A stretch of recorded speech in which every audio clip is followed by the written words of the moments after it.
नमस्कार। आज हम बात करने वाले हैं एक ऐसे कमाल के एक्सपेरिमेंट की जिसमें इतनी ताकत है कि वो स्पेस एक्सप्लोरेशन का पूरा भविष्य ही बदल सकता है। सुनने में तो ये बिल्कुल किसी साइंस फिक्शन फिल्म की कहानी लगती है ना?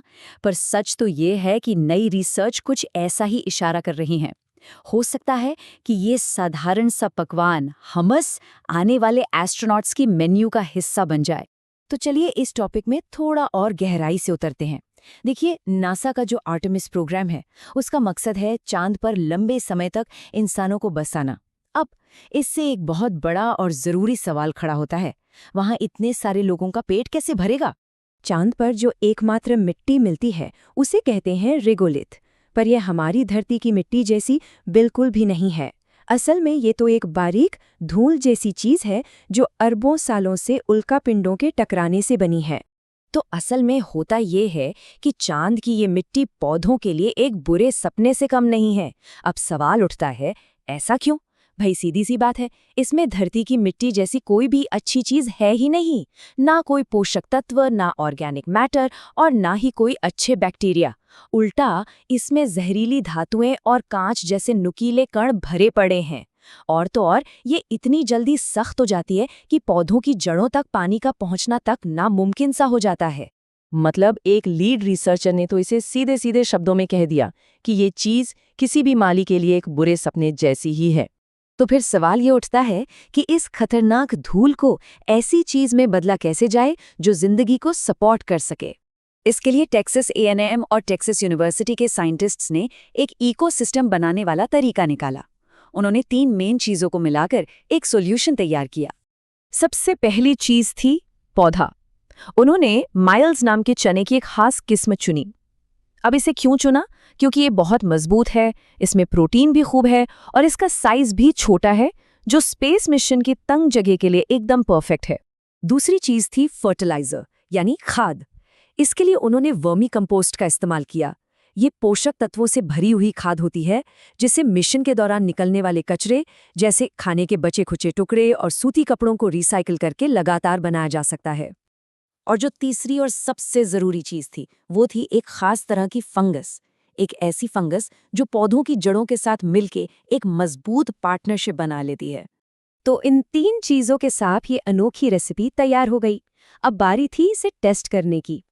टीम ने ये देखने के लिए कि आखिर होता क्या है, अलग-अलग मिक्सचर तैयार किए और उनमें बीज बो दिए। और नतीजा काफी चौंकाने वाला था। चने न सिर्फ सफलतापूर्वक उगे, बल्कि उन्होंने 75% तक नकली चांद की मिट्टी वाले मिक्सचर में भी फसल देने लायक बीज पैदा किए। हाँ, ये बात और है कि 100% नकली मिट्टी में कोई बीज नहीं बन पाया। यहाँ एक बहुत ही जरूरी बात सामने आई। जो भी कामयाब मिक्सचर थे, उनमें बीज का साइज एक जैसा रहा। मतलब ये कि पौधों ने बीज कम पैदा किए, पर छोटे बीज पैदा नहीं किए। अब ये बात इसलिए इतनी ज़रूरी है क्योंकि इससे पता चलता है कि हम कई पीढ़ियों तक लगातार फसल उगा सकते हैं, यानी एक सेल्फ सस्टेनिंग फूड सिस्टम बनाना मुमकिन है। तो चलिए अब उस फंगस की बात करते हैं। आखिर उसमें ऐसा क्या खास था जिसने इस नामुमकिन से लगने वाले काम को मुमकिन कर दिखाया? देखिए, इस फंगस ने चने के लिए एक साथ 2 काम किए, एक सपोर्ट सिस्टम का और एक बॉडीगार्ड का। एक तरफ तो इसने पौधे की जड़ों का नेटवर्क और फैला दिया, जिससे उसे ज्यादा पानी और न्यूट्रिएंट्स मिल सकें, और दूसरी तरफ इसने मिट्टी में मौजूद जहरीली भारी धातुओं को पौधे के अंदर जाने से पहले ही रोक लिया। कमाल है ना? इतना ही नहीं, 100% नकली मिट्टी वाली सबसे खराब कंडीशन में भी जिन पौधों के साथ फंगस थी, वो बिना फंगस वाले पौधों के मुकाबले 2 हफ्ते ज्यादा जिंदा रहे। बीज पैदा कर लेना वाकई एक बहुत बड़ी कामयाबी है, पर अब ये एक और भी बड़ा और जरूरी सवाल खड़ा करता है। और वो सवाल ये है कि क्या ये चने खाने के लिए सेफ हैं? तो अब अगला सबसे जरूरी काम यही है कि इन चनों को एनालाइज किया जाए। ये पता लगाया जाए कि इनमें पोषक तत्व कितने हैं और कहीं इनमें कोई जहरीली धातु तो जमा नहीं हो गई है। वैसे रिसर्च टीम इस बात को लेकर काफी पॉजिटिव है। उनका कहना है कि जैसे ही सेफ्टी कंफर्म हो जाएगी, वो अपनी मेहनत के इस फल को, या यूं कहें कि फली को, चखने के लिए बिल्कुल तैयार हैं। सोचिए, एक चने के लिए ये भले ही एक छोटा सा कदम हो, पर इंसानियत के लिए एक मल्टी प्लैनेटरी स्पीशीज बनने की दिशा में ये एक बहुत बड़ी छलांग है।